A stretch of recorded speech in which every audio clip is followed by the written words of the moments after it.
Hello my बच्चा party, कैसे हैं आप लोग। उम्मीद करते हैं अच्छे होंगे, अच्छे रहना भी चाहिए। ठीक है, आज हम बताने वाले हैं बेटा इलेक्टिव का सिलेबस ओवरव्यू। ठीक है, हम देखेंगे कि हमें क्या क्या पढ़ना है इलेक्टिव के बुक में। ठीक है, देखिए आपका क्या है, हिंदी दो पार्ट में डिवाइडेड। जैसे कि आपने मैथ्स अगर लिया होगा तो आपको पता होगा मैथ्स का एक स्टैंडर्ड होता है, दूसरा बेसिक होता है। ठीक है, साथ साथ में आपके इंग्लिश के भी होते हैं और यहाँ पर हिंदी का भी है, एक कोर है और एक इलेक्टिव है। ठीक है, अगर आपने कोर चूज किया है तो कोर आपको बताना है, वो उसका मैंने सिलेबस ऑलरेडी पढ़ा दिया है, आप जाकर के चेक कर सकते हो। उसमें आरओ और वितान बुक लगेगी। ठीक है, इसमें हम बात करने वाले हैं हमारे इलेक्टिव की, तो हम इलेक्टिव की ही बात करेंगे, इसमें कोर की बात हम नहीं करेंगे। ठीक है, यहाँ पर कुछ बेटा पोम्स हैं, हम पहले पोम्स देख लेते हैं। ठीक है, जिसको हम क्या कहते हैं बेटा, काव्य खंड कहते हैं।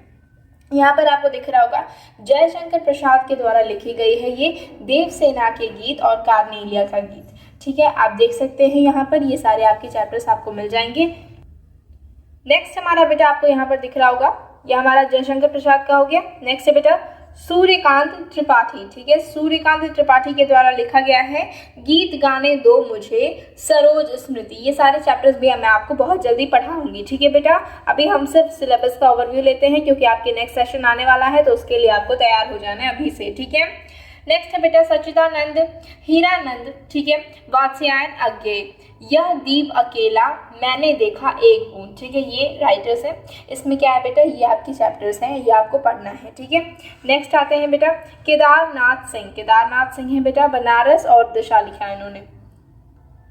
नेक्स्ट है बेटा आपका अगला जो है वो है विष्णु खरे। ठीक है, इनके द्वारा लिखी गई कविता है एक कम और सत्य। ठीक है, ये सारा आपको पढ़ाया जाएगा। उसमें से बेटा कुछ अभी कटे भी हैं, कुछ चैप्टर्स आपके डिटेक्टिव भी हुए हैं, तो अभी आपके नेक्स्ट सेशन में होते या नहीं, अभी मैं पूरे सिलेबस का ओवरव्यू दे रही हूँ। ठीक है, रघुवीर सहाय, वसंत आया और तोड़ो। ठीक है, तुलसीदास के द्वारा लिखी गई है बेटा भरत राम का प्रेम, भरत राम का प्रेम और है पद। ठीक है, नेक्स्ट है बेटा आपको यहाँ दिख रहा होगा आपकी स्क्रीन पर मलिक मोहम्मद जायसी। इन्होंने क्या लिखा है, 12 मासा। ठीक है, क्या लिखा है बेटा, 12 मासा। अच्छा, आप लोग जब प्रैक्टिकल्स वगैरह दोगे हिंदी के, तो वैसे इंटरनल प्रैक्टिकल्स ही होते हैं, अगर आपके स्ट्रिक्ट टीचर होंगे तो आपके प्रैक्टिकल्स में भी ये क्वेश्चन कर सकते हैं कि अपने चैप्टर्स के नाम बता दो, अपने सिलेबस के ओवरव्यू बता दो। तो ऐसे भी प्रैक्टिकल में क्वेश्चन आ सकते हैं, तो आपको सिलेबस भी अपना तैयार रखना होता है। ठीक है बेटा, विद्यापति, विद्यापति ने क्या लिखा बेटा, पद। उसके बाद है बेटा केशव दास, इन्होंने लिखा है रामचंद्र चंद्रिका। ठीक है बेटा, रामचंद्र चंद्रिका इन्होंने लिखा है। आगे हम देखते हैं, आगे आ जाते हैं बेटा हम नेक्स्ट पर, अपने अगले पोएम पर। धनानंद के द्वारा लिखा गया है कवित्त या सवैया। ठीक है, उसके बाद है बेटा गद्य खंड में। गद्य खंड में क्या है, हमारे जो पहले राइटर है रामचंद्र शुक्ल। ठीक है, इन्होंने लिखा है प्रेम धन की छाया स्मृति। क्या लिखा है, प्रेम धन की छाया स्मृति। आगे है बेटा पंडित चंद्रधर शर्मा गुलेरी। ठीक है, इतने लंबे लंबे नाम है, आपको पढ़ना पड़ेगा। सुमिरनी के मन के। ठीक है, नेक्स्ट है बेटा ब्रिजमोहन व्यास। ब्रिजमोहन व्यास ने लिखा है कच्चा चिट्ठा। ठीक है, अब आप इसमें जब पढ़ोगे तब आपको समझ में आएगा कि चैप्टर का नाम क्यों रखा गया है कच्चा चिट्ठा। फणीश्वरनाथ रेणु के द्वारा लिखा गया है बेटा संवादीय। वैसे हमको राइटर के बारे में ज़्यादा, क्योंकि ये गद्य खंड है तो राइटर के नाम लेने का कोई ज़रूरत नहीं है यहाँ पर। नेक्स्ट है बेटा आपका जो चैप्टर का नाम है, जो चैप्टर का नाम है बेटा लिखा है गांधी नेहरू और यासेर अराफत। नेक्स्ट है बेटा आपका ये इन्होंने लिखा है असगर रजाहत। ठीक है, शेर पहचान चार हाथ साझा। ठीक है, ये सारे कॉमा लगे हुए हैं, मतलब ये सारे एक ही चैप्टर है, अलग अलग नहीं है। ठीक है, अब हमारा है निर्मल वर्मा के द्वारा लिखा गया है जहां कोई वापसी नहीं। ठीक है, जहां कोई वापसी नहीं। आगे बेटा रामविलास शर्मा के द्वारा लिखा गया है इतिहास में रोचते विश्वम। ठीक है, नेक्स्ट है बेटा ममता कालिया। ममता कालिया भी बहुत फेमस राइटर थी। ठीक है, पोइट नहीं थी, वो राइटर थी। ठीक है, तो उन्होंने भी बहुत सारे स्टोरीज लिखी हैं, बहुत सारे अपने उन्होंने छाप छोड़े हैं, तो इनको भी आपको इनके बारे में भी पढ़ना काफ़ी ज़्यादा ज़रूरी आ सकता है। ठीक है, आपके बोर्ड एग्जाम्स में ऐसे पूछे जा सकते हैं राइटर्स के बारे में। ममता कालिया। दूसरा देवदास। ठीक है, इन्होंने लिखा है दूसरा देवदास। हजारी प्रसाद द्विवेदी, ठीक है, इन्होंने क्या लिखा है, कुटज। अब हम बात करते हैं, ये तो हमारा अंतरा था, अब हम बात करते हैं अंतराल की, ठीक है बेटा। आपके इसमें भी 2 बुक लगेंगी इलेक्टिव में भी, जिस तरह से आपके कोर में था उस तरह से आपके इलेक्टिव में भी लगती है, ठीक है। अंतराल में बेटा है सूरदास की झोपड़ी, ठीक है, प्रेमचंद ने लिखी है। आरोहण है, संजीव ने लिखी है। बिस्कोहर की माटी, विश्वनाथ त्रिपाठी, ठीक है, विश्वनाथ त्रिपाठी ने लिखा है। आगे हम देख लेते हैं, अपना मालवा खाओ उजाड़ो सभ्यता में, ठीक है, ये सारे एक ही चैप्टर है, अलग अलग नहीं है, ठीक है। प्रभास जोशी ने लिखा है, किसने लिखा है, प्रभास जोशी ने इस चैप्टर को लिखा है। बड़ा प्यारा चैप्टर है, आपको पढ़ना जरूरी है और आपको पढ़ना भी पड़ेगा, ठीक है। अगर आपको नहीं भी प्यारा लगता है तब भी आपको पढ़ना पड़ेगा।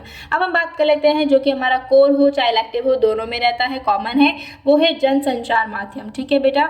अभिव्यक्ति और माध्यम आपने सुना भी होगा। हमारा इसमें पहला विभिन्न माध्यमों के लिए लेखन, पत्रकारी लेखन के विभिन्न रूप और लेखन प्रक्रिया, इसको मैंने पढ़ा दिया है, ये भी पढ़ा दिया, आप जाकर के चेक कर सकते हो। बाकी आने वाले टाइम में भी मैं इसके लिए वीडियो बना दिया करूंगी। विशेष लेखन स्वरूप और प्रकार, कैसे बनती है कविता, ठीक है, ये सारी देखिए। आपको इसमें क्या करना है, अभिव्यक्ति और माध्यम में सब यही बताया गया है कि किस तरीके से आप अपने लेख को सुंदर और काफी ज्यादा रोचात्मक बना सकते हैं कि लोग जब आपके लेख को पढ़े तो वो क्या हो, आपसे प्रभावित हो, ठीक है। तो आपको सिर्फ यही सिखाया जाता है अभिव्यक्ति और माध्यम में, ठीक है। बाकी और भी बहुत सारे पत्रकारियों के बारे में भी आपको बताया जाता है कि अगर आप अपने आगे चल करके आप अगर पत्रकार बनना चाहें तो आपको किस तरीके का पत्रकार बनना चाहिए, या फिर उसके बारे में आपको पूरी तरीके से जानकारी मिलती है इस पूरे बुक में, ठीक है बेटा।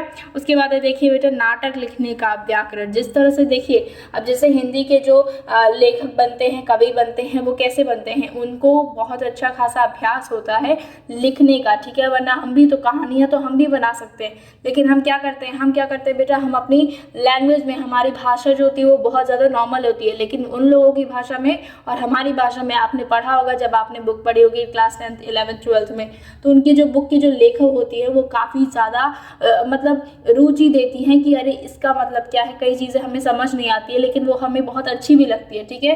तो ये सारी चीज़ें किस में सिखाई जाती है, अभिव्यक्ति और माध्यम में ही सिखाई जाती हैं, ठीक है। अगर आप भी बनना चाहते हैं लेखक या कवि तो आपको भी ये सारी चीज़ों के बारे में जानना बहुत ही आवश्यक है। साथ में हम देख लेते हैं बेटा, नाटक लिखने का व्याकरण, ठीक है। नाटक लिखने का भी एक व्याकरण होता है, हम नॉर्मली नाटक नहीं लिखते हैं। हम क्या करते हैं, उसके बारे में पूरा अच्छे से पहले समझते हैं कि कैसे नाटक लिखते हैं, उसका एक बहुत ही अच्छा खासा आपको चैप्टर पढ़ना पड़ेगा, ठीक है। आगे बेटा, कैसे लिखें कहानी, कैसे लिखें कहानी, कहानियों का भी लिखने का एक तरीका होता है, एक ढंग होता है, ठीक है। उसके बाद बेटा लास्ट, नए और अप्रत्याशित विषयों पर लेखन। अब इसमें क्या है बेटा, जैसे इसमें मैं आपको थोड़ा सा बता देती हूँ, जिस तरह से आपको नाम समझ नहीं आ रहा होगा। देखिए इसमें क्या करना होता है बेटा, नए मतलब क्या है बेटा, अपने नए तरीके से, जिस तरह से जैसे कि आप निबंध लिख देते हो, निबंध में क्या है, आप कहीं से आए, पढ़ लिया निबंध, उसी को क्या किया बेटा, रट्टू तोता की तरह वहां पर आकर के छाप दिया।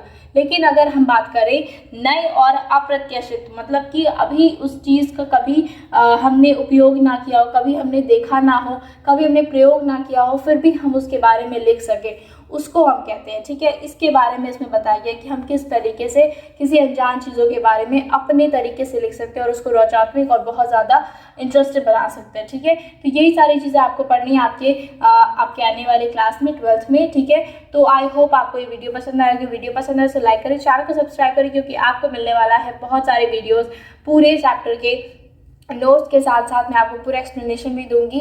और ये साइंस के स्टूडेंट के लिए ये चैनल है, ठीक है, कॉमर्स के स्टूडेंट के लिए नहीं, मैं पहले ही आपको बता देती हूँ, ठीक है। चलो मिलते हैं नेक्स्ट वीडियो में, तब तक के लिए अपना ख्याल रखें, थैंक यू।